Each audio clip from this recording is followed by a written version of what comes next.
Xəyanətdən sonra güclənən qadın. Sən sevdin, ürəyini verdin, güvəndin, inandın, onunla bir həyat qurduğunu düşündün. Gözlərinə baxanda gələcəyi görürdün, amma o sənin saf sevgini anlamadı. O sənin susqunluğundakı fəryadı eşitmədi.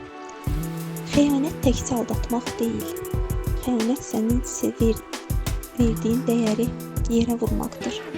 Sənin sevgi ilə qurduğun inamı qırmaqdır. O gün sən sındın, amma qırılmadın. Sənin içində o qədər güc var ki, ağlasan da, gecə yuxusuz qalsan da, səhəri yenə ayaqda qarşıladın. Sən bir qadınsan, sənin göz yaşların zəiflik deyil, təmiz qəlbinin sübutudur. Sən başqasının səhvi üçün özünü günahlandırma. Sənin sevgin əksik deyildi. Sadəcə o sevə bilmədi.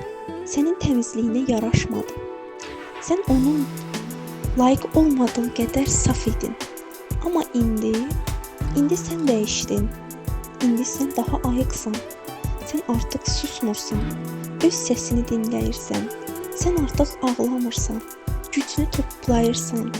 Sən özünü unutmursan. Əksinə, özünü yenidən tanıyırsan. Xəyanət səni yıxmadı, səni oyatdı.